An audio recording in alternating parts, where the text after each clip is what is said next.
Hello Aries, and welcome to our video for the week of November 13th through 19th, 2023. If you enjoy these videos, please like and subscribe. If you are a returning viewer, then welcome back. It's very nice to have you back here, and I hope that you get a lot out of these readings. Definitely, I appreciate comments from people. If you can tell me if this has resonated with you at all this week. As per usual, I'm going to be using my cartouche cards, and our tarot deck of this week is going to be the Aleister Crowley Thoth deck. So I have to find decks that don't have figures that are unclothed, because YouTube is very, very fussy about that, apparently. And I don't want my video banned or shadow banned or anything else because of that. So I have another deck I wanted to use today, but I thought maybe not that one today for that reason. So as per usual, if you're new to this channel, my approach to this is that I'm doing a weekly astrological spread. And so what we are looking at is the 12 houses of astrology here. And, starting from house 1, which is Aries, ending in house 12, which is Pisces. And this represents different aspects of our life and personality. And I actually prefer to do readings this way because it just makes more sense, I think. It allows us to see something that's going on, and I've occasionally run into situations where I'm pulling cards and it's not, unless I get a very, very clear message about what area it is. Sometimes you could get something that almost implies like, wow, this could be a great thing for your job. This could be a great thing for your relationship. We're not really entirely sure. So, so this is definitely my, so I like to do it this way because it's very clear to me what area of life this applies to. There's no ambiguity about that. And wow, what a week. My gosh. Okay, Aries. So already just in looking at this is like a really, really happy time for you right now. This is almost an unbelievably good reading. Not that we don't normally have good readings here, but this is this is just, I guess the word that comes to mind is spectacular. This is a really good reading. So let's begin at the beginning here. Okay, so our first cards that we have here are, just after I said this about nudity, we have fire and we have the Queen of Swords. Now, fire, this is the fire in the first house of Aries. So this is your sign. This is the house of your personality, how you present yourself to the world, how people see you. And fire, and Aries is a fire sign, and you've got fire right in the first house. So yeah, you are, quote unquote, on fire. You are an inspiration. You are on your game. Fire also has to do with burning things up that no longer serve us. So you may be at a point where you are, I don't know, this is a house that has to do a lot with, I'm sorry, the purging aspect that I'm talking about here, you may be getting rid of aspects of yourself that don't serve you anymore. Okay, so if there's been certain elements to your identity or who you feel you are, or how you feel you've needed to present yourself to people, and you may be at a point of saying, okay, enough is enough. I'm going to be me, and I'm not going to allow myself to be beholden to other people or feel that I have to present myself this way to people. Like there's something that we're purging out, that we may be getting rid of in terms of how we are interacting with other people and how we want to be seen in the outside world. Now we have it with the Queen of Swords, and the Queen of Swords is about clarity. Okay, this is a card about seeing things for what they are. So you've got, so this is an air card. So you've got fire and air here. There's definitely a very, very strong clarity coming in. Queen of Swords is not very emotional. Queen of Swords is just very detached, just the facts, please. And But the Queen of Swords is also experienced. That's the word that's coming into my mind right now. The Queen of Swords is experienced. So this is not, you're not in a position where, you know, the old, how do they put it? Fool me once, you know, shame on you. Fool me twice, you know, shame on me. You know, it's this idea that you're in a position where you can see exactly where you're going. And other people are not going to be able to manipulate you, okay? So there's definitely a strong sense of clarity with this card, and also just a vigor and passion to get rid of these elements that we don't need anymore, and also to let our real light shine here. So that's great. Money. Second house is Taurus, and wow, you've got the Four of Wands with the winged disc. So if money troubles have been a thing, that's going to be over. Winged disc is it's a card of the sun. It's another card of light and fire, and the fact that it's showing up here indicates money success. I mean, if you're already making a lot of money, then this could just be saying, yeah, you're doing great. If money's been an issue, then this is saying that things are definitely going to be on the up and up. And yeah, you've got the Four of Wands, which is a card of completion. Now, a lot of people talk about this as the marriage card. That's kind of traditionally what you will hear. But really, the fours have to do with initial stage of completion of something. So there's, you know, because you have to go, you know, the numbers go ace through 10. And so when you get to the four, this is almost like an initial foundation that's been laid. When in the Rider-Waite Tarot, you'll see this one where you'll see two people standing between four wands. There's like two on either side. Some people call it the 11-11 card for that reason too. But you'll have a couple standing there and they're like holding a bouquet. It almost looks like a wedding scene, but there's this idea of almost this gateway that is passed through. So you've completed something and you're ready to move on to the next stage.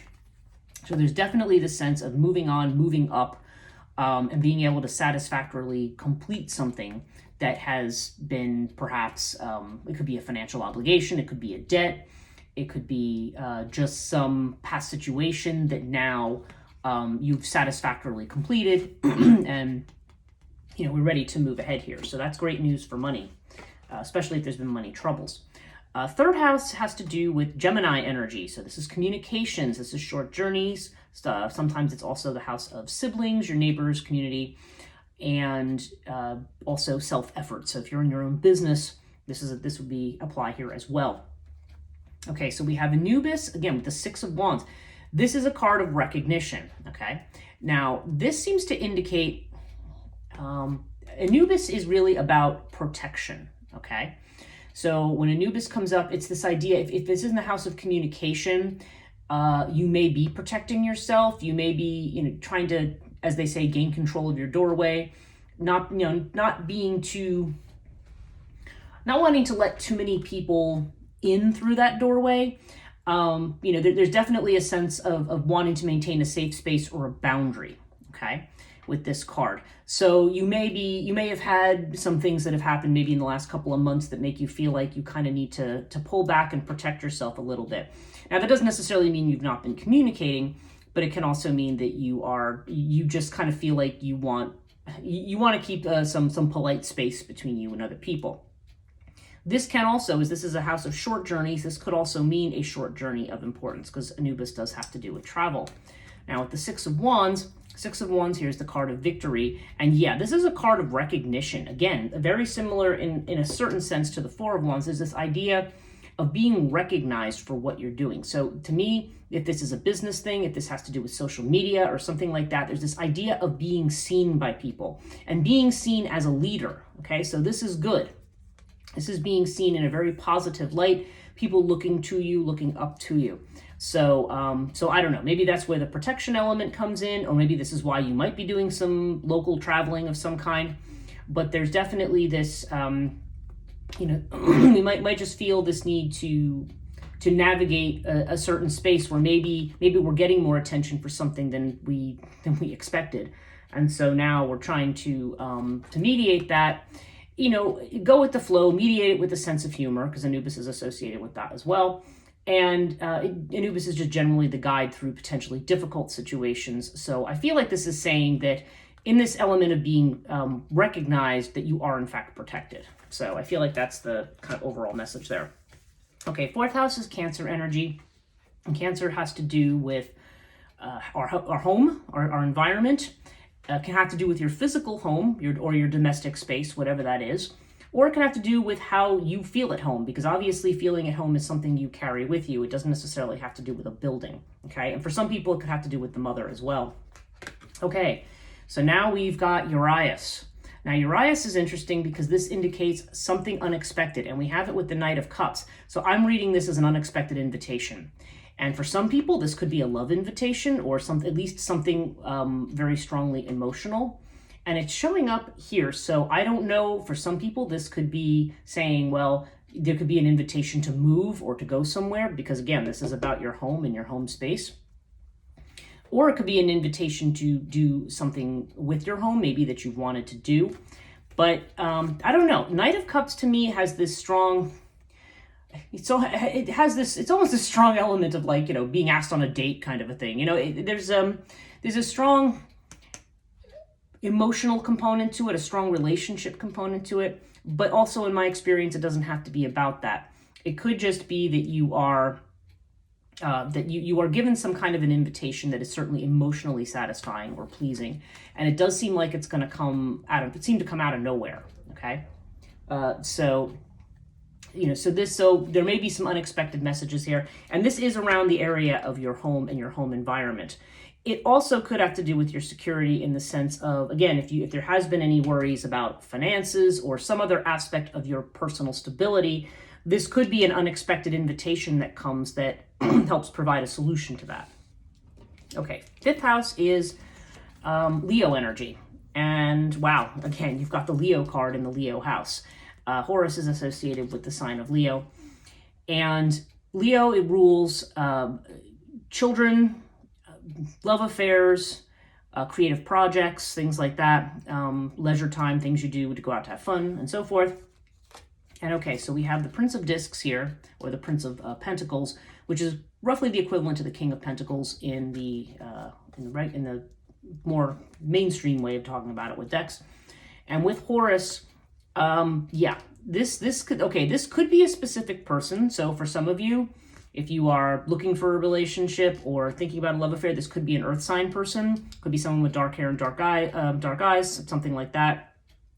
Doesn't have to be. That's not prescriptive, and that might only apply to certain people. But this King of Pentacles energy is definitely the idea of somebody who is secure. In this, I almost feel like what comes into my mind too is this may also have to do with health for some reason. I don't know. It could maybe somebody who's a personal trainer, or maybe just somebody who's getting involved with fitness or diet or something like that. I don't know. It's 5th house. Like I said, this is very creative energy. So I don't know why I feel like that may have something to do with it for some people. That could have to do with the person themselves. And this card could have to do with either friendship or just opening up, or just Horus is somebody who's very, very popular, who has a lot of charisma. Okay. And in terms of creative projects, this is also a really great card, because this is the creative position. So if you are in fact working on something, in fact, if you're trying to do something creative for a business, because I also associate this Prince of Discs with business, and because this is sort of the culmination of Pentacle or Disc energy. And that usually is somebody who is very financially secure, has their money together, has their act together, is successful in business. So I feel like there's like an opportunity here, like having the tools to have a successful business, potentially for something creative. This could be you. Again, if you have children, this could actually refer to a child in your life. But this definitely strongly has to do with projects that can be potentially lucrative, and where you have the skills to have security to do something with them. And yeah, again, that Horus is also a card of healing. So I don't know. It could be a lover who's healing. It could be a child who's healing. But nonetheless, if that's what it has to do with, it's a very good omen for that. So again, take it as it resonates. I'm just kind of throwing out all possible interpretations here, because obviously certain aspects of it are not going to apply to everybody. Okay, 6th house. This has to do with health. It has to do with anxiety, worry, and also your job particularly. This is a house of service. So oftentimes that gets translated to kind of what you do for a living. And that's not necessarily your career, by the way. It could also be your career, but it's usually different. And also potentially domestic animals for some people. Okay, so we have the Devil with the Water card. So this feels like to me like there's some strong emotional attachments here or some strong worries. When Devil shows up, it typically means we're attached to certain attitudes or certain behaviors that are not necessarily good for us. We may feel like there's a situation, or since being this is in the job house, this may be a job that we feel that we can't leave. Like, well, yeah, I'd love to leave, but that's my health insurance. That's my that's how my bread is buttered. That's where everything comes from. But this indicates change. So for some people, this is going to definitely be a change of job. It could be, if it has to do with health, again, if that's a possibility, it could be a change in diet or lifestyle or something that maybe something you're attached. Some people might have addictions because Devil can represent that as well. So I don't know. There's this idea of change or movement there. Or maybe an emotional attachment to something. Like you may have something you feel you can't give up, but the attachment may be more emotional. If that's possible in some cases here. But nonetheless, I'm definitely seeing movement and change. So whether this has to do with what you're worried about, with a job that you're in, or some kind of a health matter, could have to do with somebody's pet too. I mean, if you have a pet that's been, I don't know, with the Devil, that's a little hard to say. But there's some kind of a thing. For some people, that could have to do with potentially letting go, but I don't really feel that. I don't feel a lot of negative energy from this. I feel more, it's like, this is more, I don't know. I just feel like this has more to do with either a change in a job or a health situation or in something that you've been worried about. So again, take it as it resonates. 7th house. This has to do with Libra energy, okay? And Libra is partnerships of all kinds and potentially usually legal arrangements. So that's why they'll say that this has to do with love affairs and that this house has to do more with like marriage and things like that. It can also have to do with business partnerships. Okay, and you've got the 4 of Cups and you've got the pyramid. So, okay. So yes, as far as relationships go, now if you are somebody looking for a relationship, this is telling me that there's somebody who's not seeing an opportunity here. Like somebody may be holding something out to you and you're not seeing it, or you're somehow either dissatisfied with it or you're not focused, your attention isn't focused on the right thing. Typically, this is shown as a guy sitting under a tree with his arms folded, staring at 3 cups while another cup, which is actually the Ace of Cups card, is being held out to him. But he's not looking at that. So that you're not looking, basically this is saying as far as love goes, you may not be looking in the right direction. And pyramid in that case would indicate this is kind of a test situation. Excuse me, one that will be resolved with time. Now with the 4 of Cups here, and now if you're in a relationship, if you're already married or if you've got a partnership, then I feel like this is saying you could be tested on something. Again, there could be an opportunity that you have, that your spouse has, that you may not be, there's something that you may not be, either you or your partner may not be looking at the right way. And it may take the form of a kind of a test.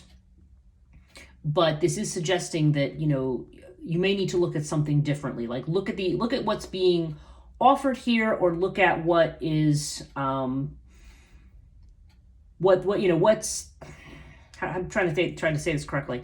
It's kind of like there's something here where you may be dissatisfied and there's not really a need to be. You may be looking at the negatives of the situation when you need to be looking at the positives. So yeah, so there may be a little bit of something here that needs to be resolved. Okay, 8th house, Scorpio energy. So this is the house of transformation, and wow.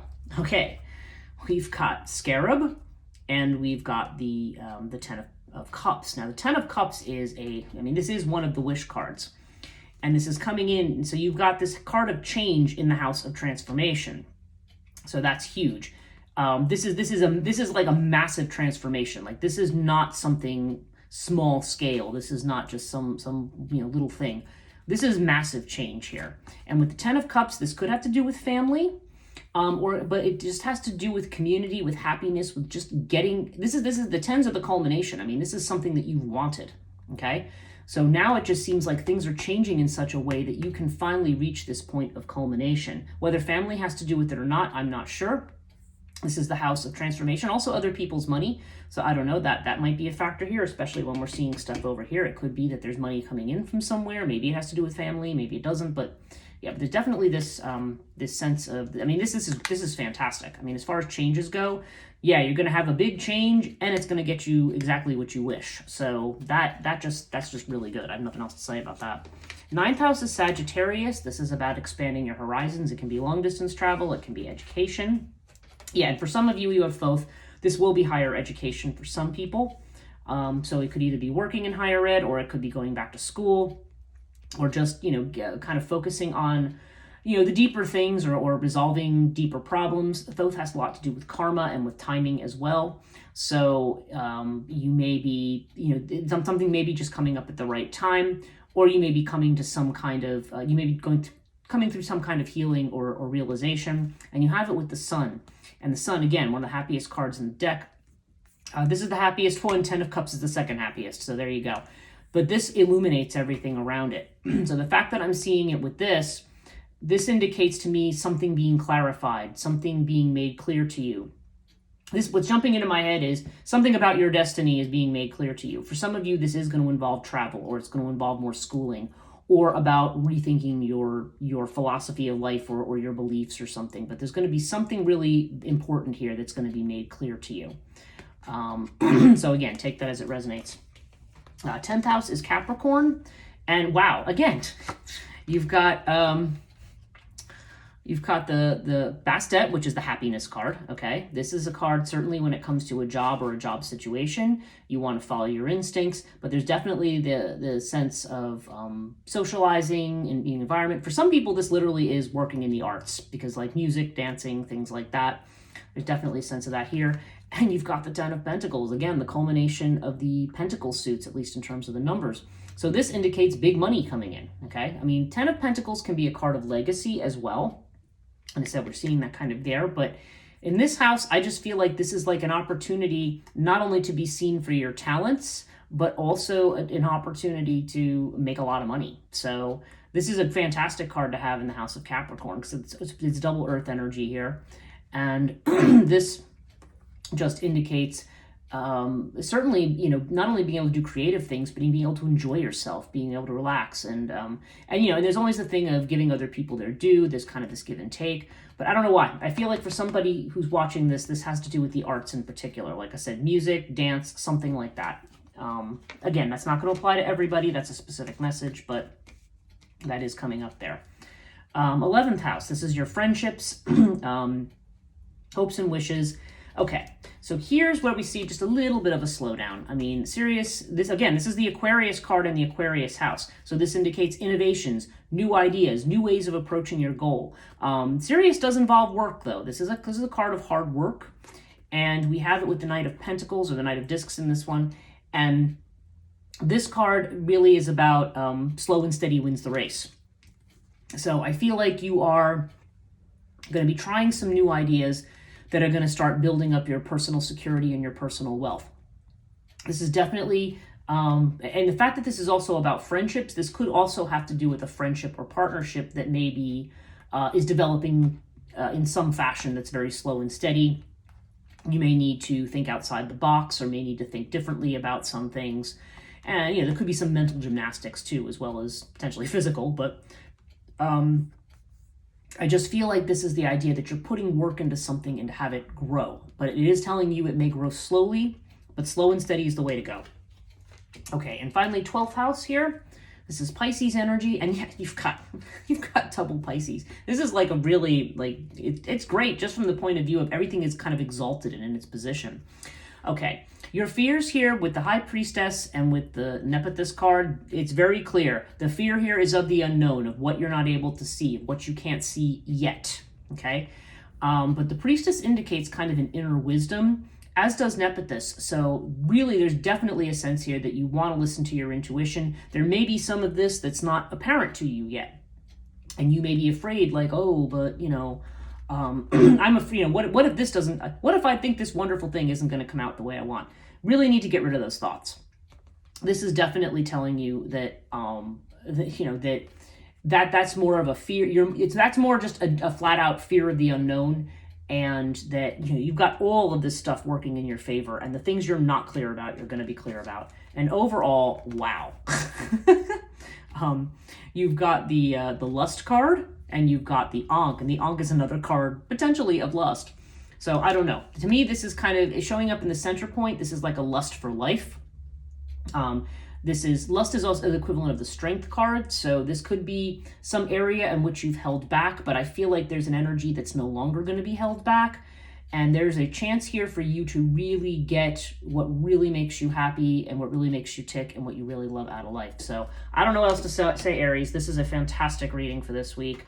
I wish you a very good week. And yeah, like I said, write to me in the comments if, if any of this resonates with you. But it does sound to me like, there may be a few worries here and there, a few unexpected things, but everything just looks like it's going to be absolutely fabulous. Don't miss any opportunities. Take care. See you next week.